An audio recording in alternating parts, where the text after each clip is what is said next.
What's up guys, this is Techie. This is the first episode of the CoD Community Show where I go over everything that's happened within the Call of Duty scene, whether it be the best episodes, the best intros, the best team Tajs, the best in MLG, the best in drama, the best in updates and patches and new games and Call of Duty, all around.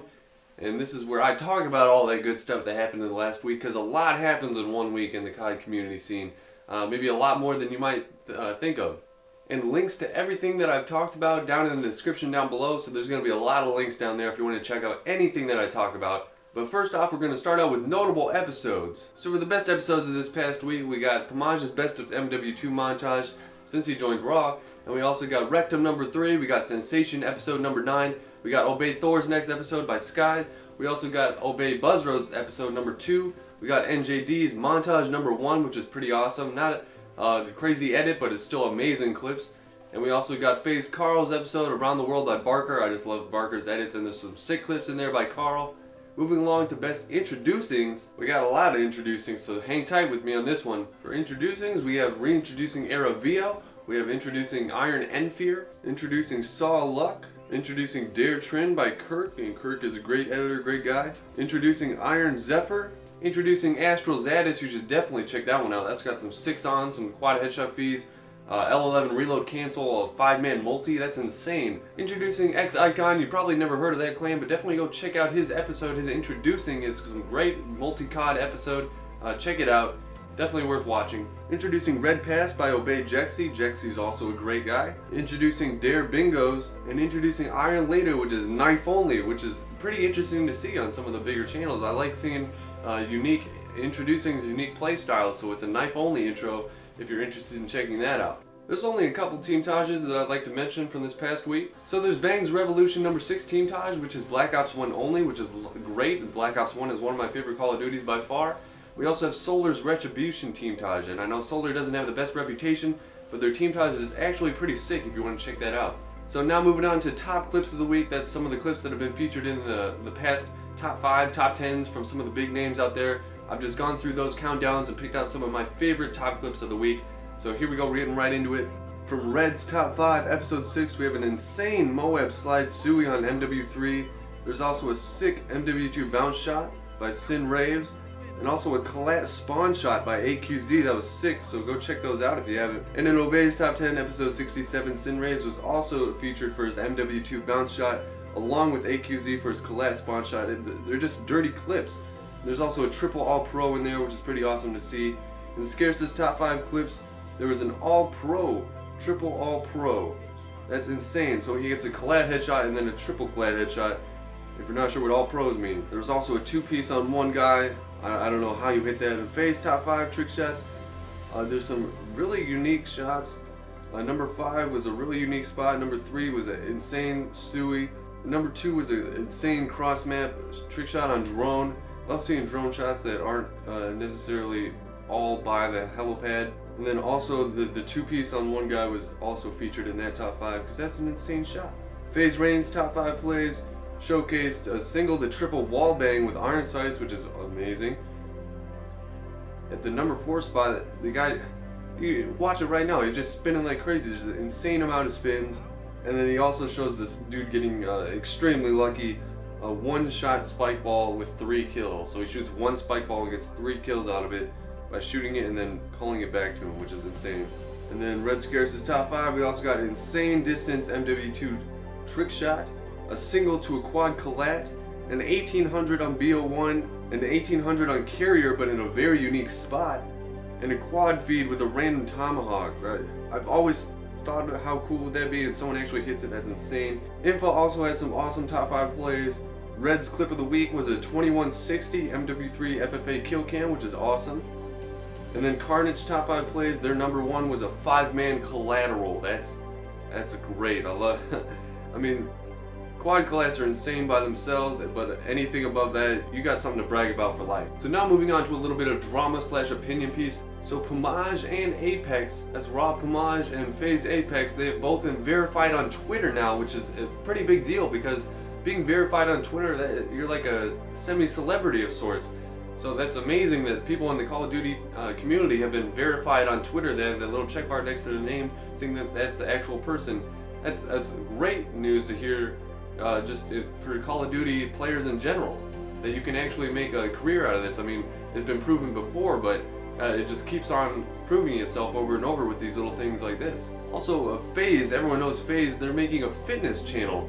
What do you guys think about that? I mean, Call of Duty and fitness aren't really two things that you put together. So, is it something you're gonna watch? Does fitness really intrigue you at all? Do fitness videos, do you get entertained by those? Do you really relate that to FaZe in any way, shape, or form? Because I just can't picture those. Those are two like polar opposite things, like gaming and working out. Those are just complete opposites in my mind. I don't see how they're gonna do it, but they have some trailers for it, so best of luck to what they're doing there. Does that make any sense at all, to make a fitness channel? And a quick little bit of drama on Nadeshot. He got a speeding ticket, but he got out of his speeding ticket by offering the cop a shout out on Twitter, which is pretty awesome because it worked. That's just another reason that shows that people in the Call of Duty community, they're actually somewhat celebrities. I mean, I said it before, but it's crazy that they're getting so much power, so much exposure, that they can have such influence as to getting out of a speeding ticket by a Twitter shout out. It's amazing. So in the last bit of drama I'd like to cover, if you haven't heard already, it's been everywhere. Keemstar has been trying to expose parts of the trickshotting community. It started off with Era and Twitter.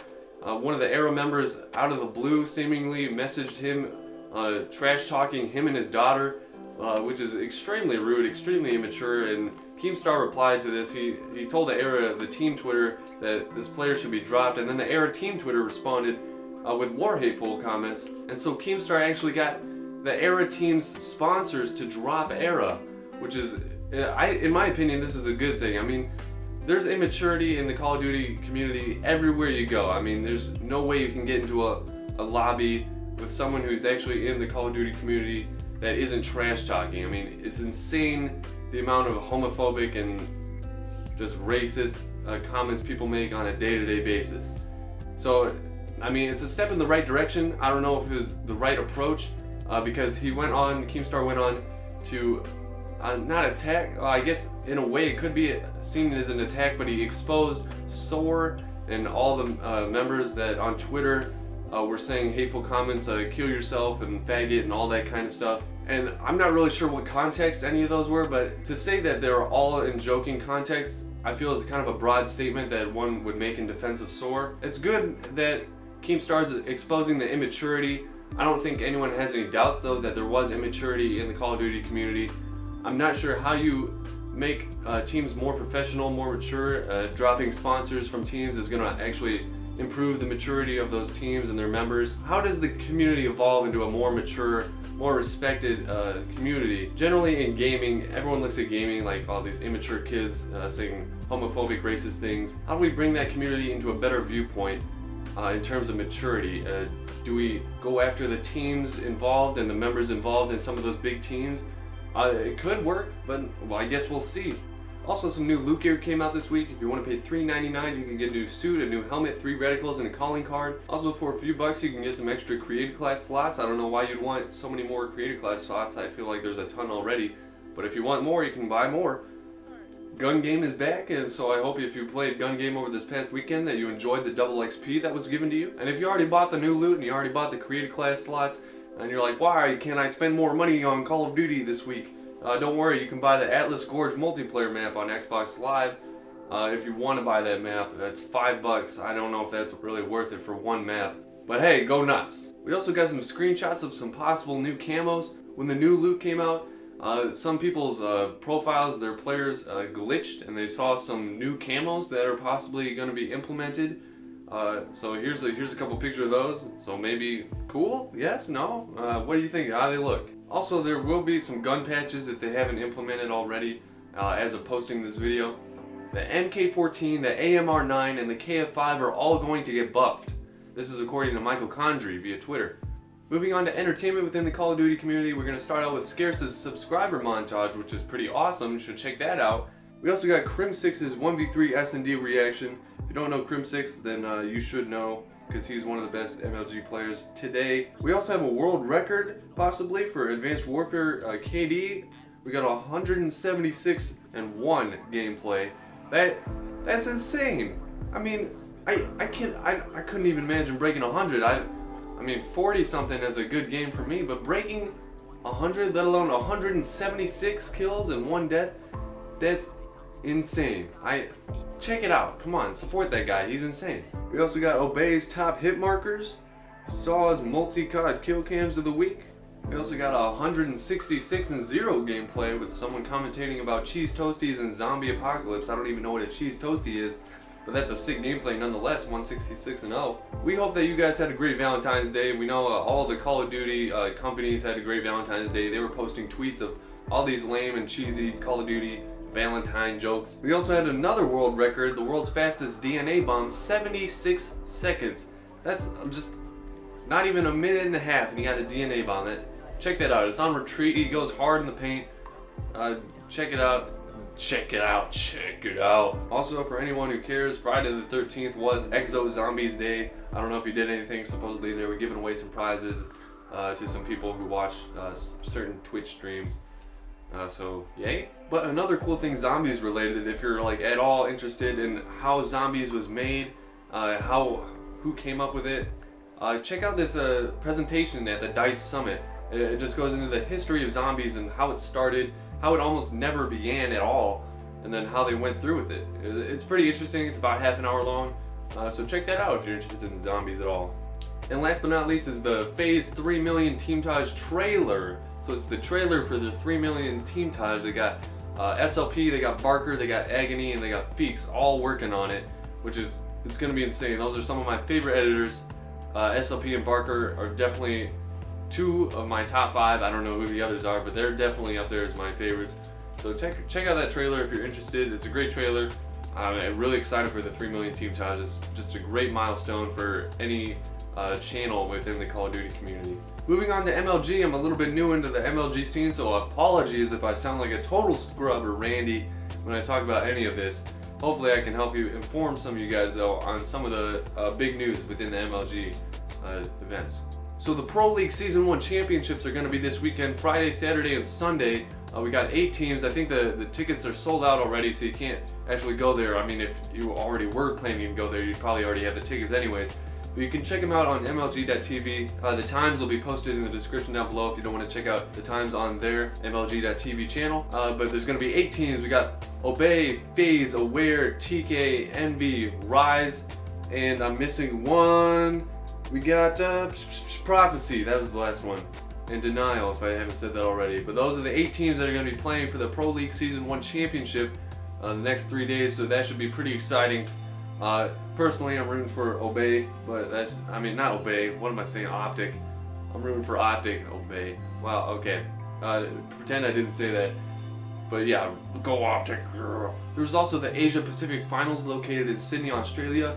Polytronics MF won that without dropping a game, winning the $6,000 cash prize, joined by 2 other teams to go to the LA CoD Championships later on this year. Those 2 other teams being Integral Nation and T1 Daughters. And if you don't know how the LA CoD Championships breaks down in terms of what teams from what countries, or how many teams from what countries, it goes 14 from North America will be there, 8 of those being from the US, 14 from Europe after the European finals, 1 from Brazil after the Brazilian finals, and then 3 from the Asia Pacific, which I just talked about. That'll be 32 teams in total playing at the LA CoD Championships. The European finals, which will determine who goes to the LA CoD Championship, will be on February 28th. That's when they start. And if they haven't been sold out already, you can go buy tickets for the LA CoD Championship. There's going to be 2 packages. There's a gold and a platinum. Platinum gets you the VIP seating, which is pretty cool, along with some bonus extra materials like apparel and stuff.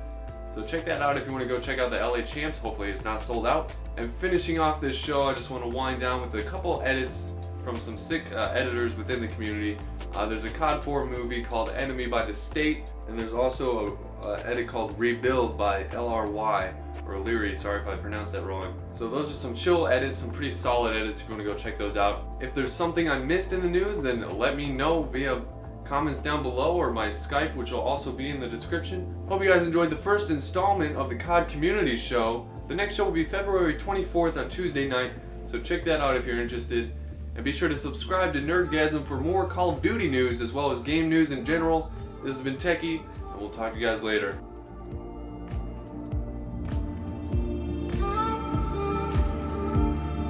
Smile.